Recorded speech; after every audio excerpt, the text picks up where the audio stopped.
Evangelho, quarta-feira da quarta semana do tempo comum, hoje memória de Santa Águeda, Virgem Mártir. O Senhor esteja convosco, Ele está no meio de nós. Proclamação do Evangelho de Jesus Cristo, segundo São Marcos. Glória a vós, Senhor. Naquele tempo Jesus foi a Nazaré, sua terra, e seus discípulos o acompanharam. Quando chegou o sábado, começou a ensinar na sinagoga.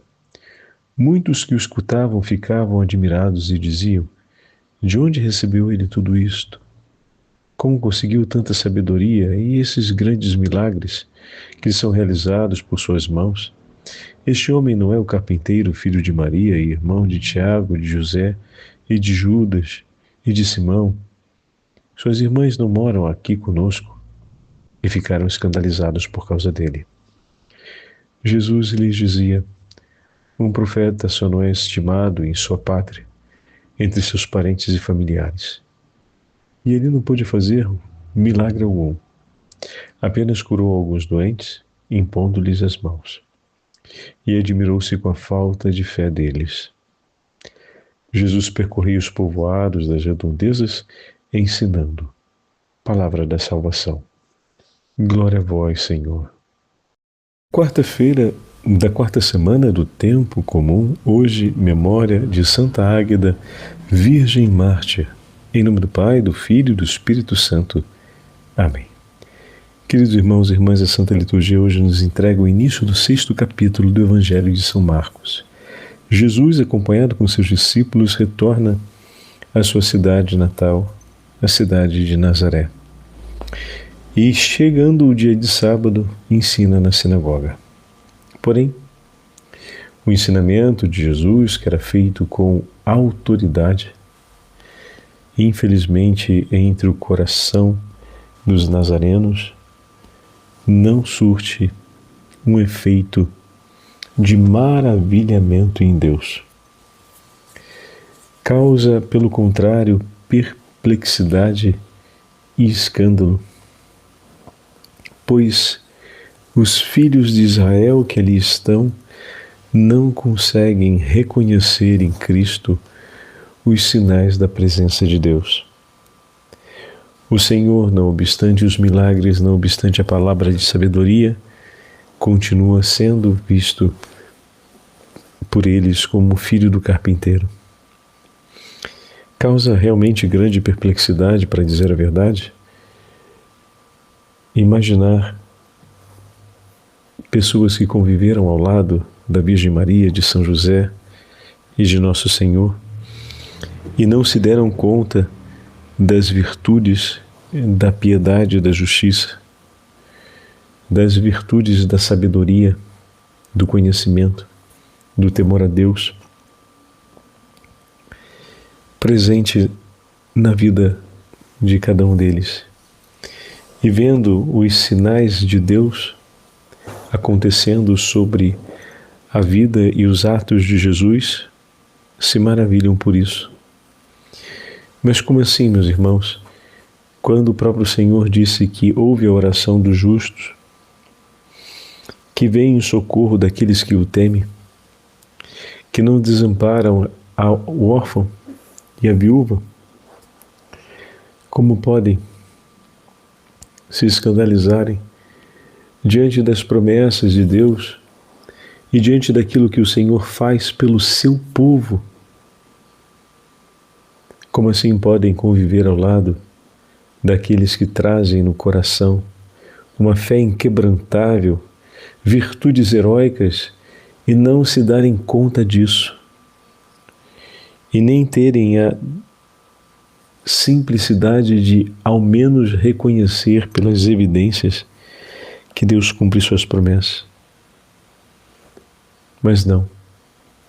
Diante da sabedoria se escandalizam, diante do poder se impressionam, mas não reconhecem que vem de Deus.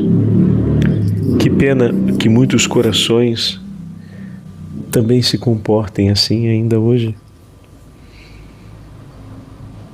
Vêm os sinais de Deus acontecendo e não reconhecem a sua presença. Veem o poder de Deus cumprindo suas obras e não lhe rendem homenagens.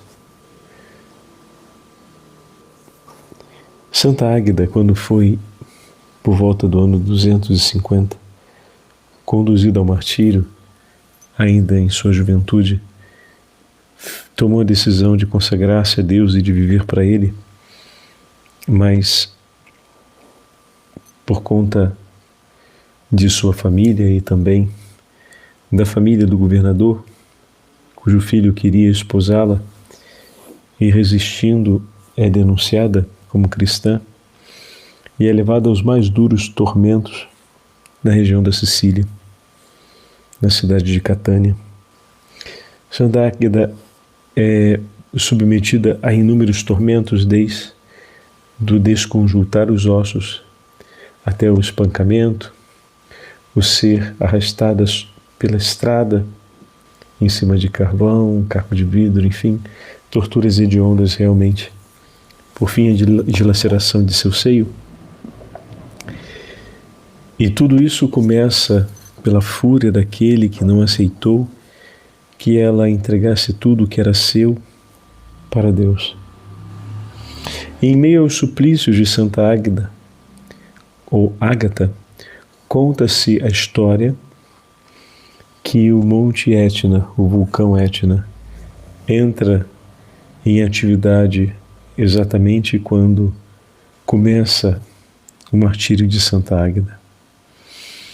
E Santa Águeda, enquanto sofre o martírio, intercede, pedindo a Deus que faça parar a fúria rugidora do vulcão, que era conhecida de todos. Durante todo o tempo do seu martírio, que durou praticamente mais de um dia, a fúria aumentava sempre mais do vulcão. E nas últimas horas antes de sua morte, teve Santa Águeda a visita de São Pedro, assim narra os hagiógrafos, aqueles que testemunham a história a respeito de Santa Águeda, e ela termina sua vida intercedendo, pedindo ao Senhor que tenha misericórdia do povo da Sicília e os livre do flagelo do vulcão. E ao expirar, no mesmo instante, o vulcão recolhe o seu fogo e o seu fumo, e a cidade permanece salva. Os poderosos que a levaram à morte de tal modo não reconheceram em momento algum os sinais dos prodígios, os sinais e os prodígios que Deus estava realizando debaixo de seus olhos. Mas todo o povo mais simples reconheceu imediatamente que o poder de sua oração vinha de Deus e que suas preces estavam nos ouvidos e no coração do Deus Altíssimo. Ainda, queridos irmãos e irmãs, que muitos não reconheçam as obras de Deus, peçamos ao Senhor um coração humilde e obediente para sempre reconhecermos a sua voz, suas palavras e seguirmos seus atos. Foram, ao menos em Roma, foram ao menos 12 igrejas em Roma construídas em honra a Santa Águeda. Tamanha a veneração que se forma e o culto em torno desta santa mártir, que entregou sua vida intercedendo contra o flagelo do terremoto por um inteiro povo. Senhor, dá-nos a graça de termos uma fé inquebrantável. Arranca-nos, Senhor, da cegueira e da indiferença diante dos sinais e prodígios da Tua presença. Dai-nos, Senhor, a graça de sempre reconhecer-te presente em nossos irmãos e irmãs e que as maravilhas realizadas pelo poder do Espírito Santo ecoem nos quatro cantos da terra e inflame o nosso coração de uma ardente confiança e certeza de sua presença, para que possamos cantar sempre a alegria de estarmos em comunhão no Teu santo nome, testemunhando o poder do Seu amor, que realiza prodígios no meio de nós. O Senhor esteja convosco, Ele está no meio de nós, pela intercessão de Santa Águeda e da Imaculada Virgem Maria, Rainha dos Mártires, abençoe-vos o Deus Todo-Poderoso, Pai, Filho e Espírito Santo. Amém.